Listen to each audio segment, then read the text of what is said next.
What a pleasure to speak to Simon it was.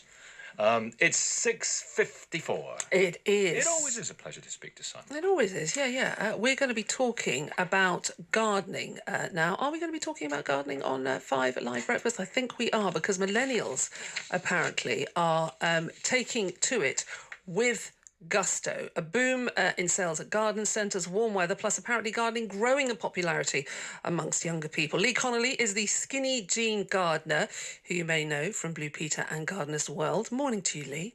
Hey, how you doing? So- What time of morning do you call this, by the way? It's early, isn't it? It's very early. Actually, it's almost afternoon for us. We've been in so long. But tell us, gardeners, you're supposed to be up with a lark. What is it that is appealing to young people, do you think?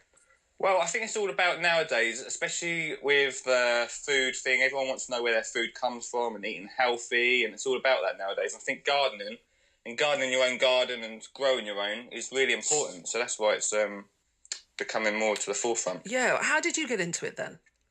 I actually got into it. The first way I got into it was about 6 years ago, and me and my brother just had nothing. Well, basically, I left the home, my family home, and me and my brother missed each other. And it ended up that we weren't very good at football. We weren't very good. We tried being in a band together. We weren't very good at playing instruments, so that was rubbish. And gardening was something that we could come together and learn together. So that's how we got into it. And did you grow up with it in your lives? Did your parents sort of encourage you along those lines? Do you know what?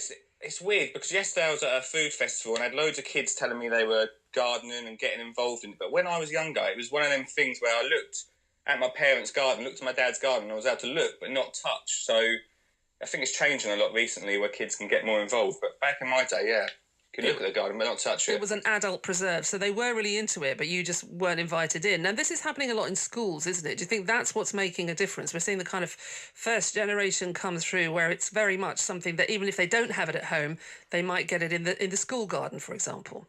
It's a lot more important in schools. Trying to get it more in schools is what I'm trying to do as well.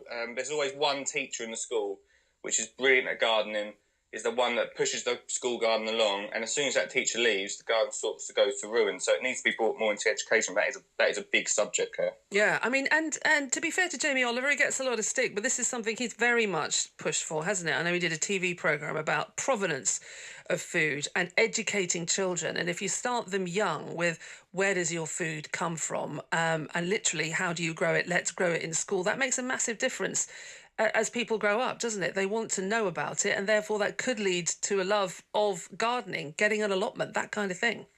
It really does. I go to a lot of schools. I speak to between 8-year-olds and all the way up to 15-year-olds. And I'm not saying that people leave school and instantly become gardeners. One, they might become gardeners in professional life, but also I'm not saying that they're literally going to be gardeners straight away. They'll leave school, and as soon as they get their home in the future, all that education that they have from their school time will come back to them. But between 18 and 25, we're generally not interested in gardening. So this time of the year, if someone's listening to this and thinks, you know what, the sun's out, I'll give it a crack, what should they be planting? What should we be doing now?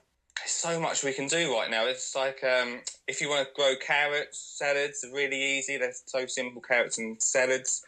If we're going to grow indoors, we can grow cucumbers even on the windowsill. There's no reason why we can't get gardeners. I always hear, oh, I've not got enough space to garden. But if you've got a windowsill, you can start growing straight there. You can do it. And if you're a complete novice, go to the garden centre. I mean, the people who work in garden centres, it's a vocation for them, is it? They love it with a passion. Just ask your nearest helper.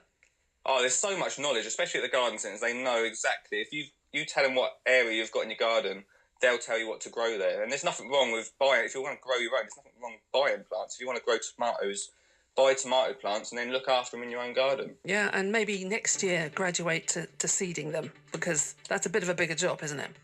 It's not too difficult, but you've got to start a bit earlier. Yeah. Well, and do you actually garden in skinny jeans? Is that tricky bending over? That's the only way, but it gets a bit sweaty in the summer. Goodness me. Lee Connolly, thank you for joining us. The Skinny Jean gardener, you may know from Blue Peter and Gardener's World.